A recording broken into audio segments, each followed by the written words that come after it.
प्राचीन समय की बात है।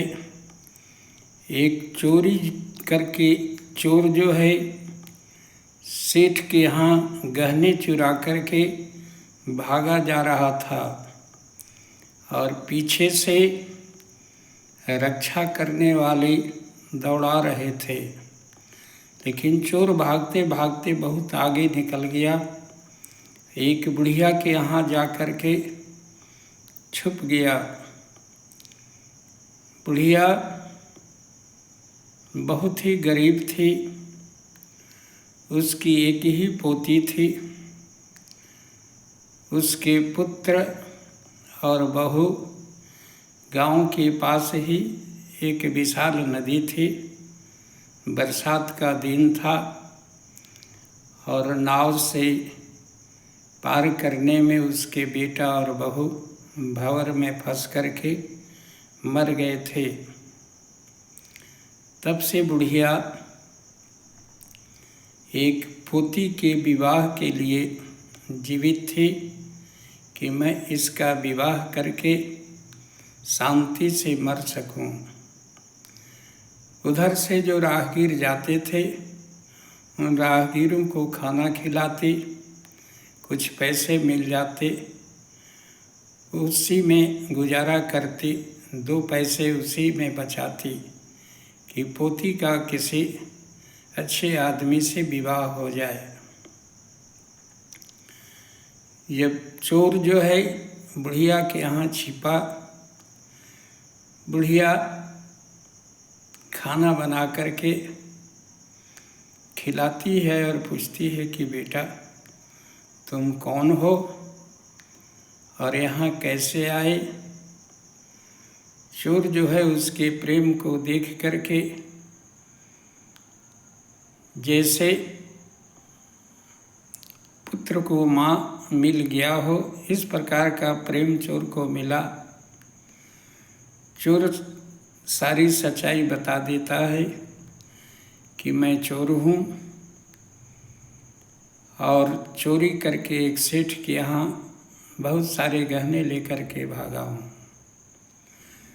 बुढ़िया भी सारी कहानी बता देती है कि मैं पोती की शादी के लिए जीवित हूँ।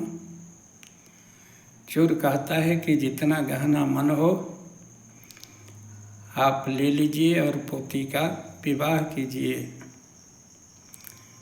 बुढ़िया बड़ी ही ईमानदार थी,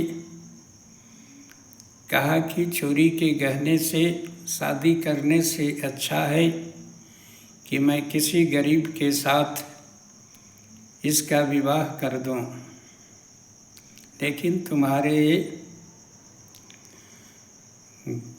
चोरी के गहने से मैं अपने पोती का विवाह नहीं करूंगी। चोर किसी भी प्रकार से उस बुढ़िया की सहायता करना चाहता था। चोर बोला कि ठीक है, यदि आप चोरी का गहना लेना नहीं चाहती हैं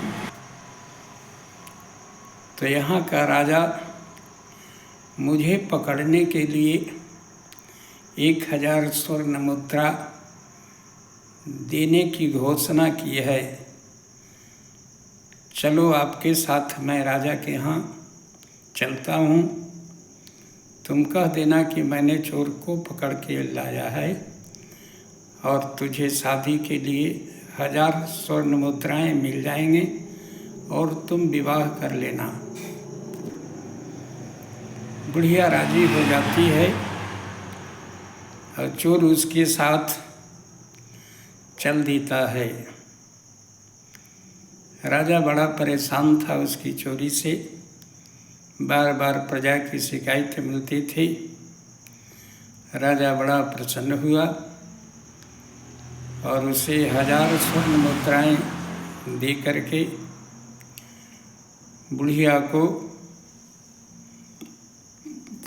कहा कि तुम धन्यवाद के पात्र हो, जो हमारे राज्य के सिपाही जो काम नहीं कर सके वह तुम बुढ़ारी में बहादुरी करके चोर को पकड़ करके दिखला दे। बुढ़िया कही कि महाराज एक बात आपसे मांगना है। कहा कहो। कहा कि आप इस चोर को छोड़ दीजिए। राजा कहा कि क्यों? कहा कि मैंने इस चोर को नहीं पकड़ा है।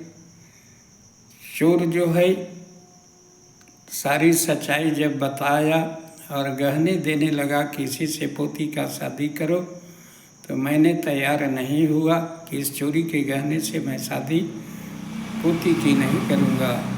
चोर कहा कि तब चलो, राजा की घोषणा है, हम तुम्हारे साथ चलते हैं और 1000 स्वर्ण मुद्राएं मिल जाएंगे और तुम्हारी पोती का शादी हो जाएगा।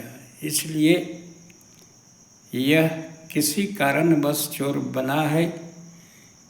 यह चोर का धंधेबाज चोर नहीं है। राजा जो है बुढ़िया की और चोर की ईमानदारी से खुश होकर के राजा जो है चोर को रिहा कर देता है। चोर बुढ़िया के साथ गांव आ जाता है और बुढ़िया जो है उसी चोर के साथ अपनी पोती का विवाह कर देता है और वह चोर जो है सुधर जाता है और इंसान बन जाता है।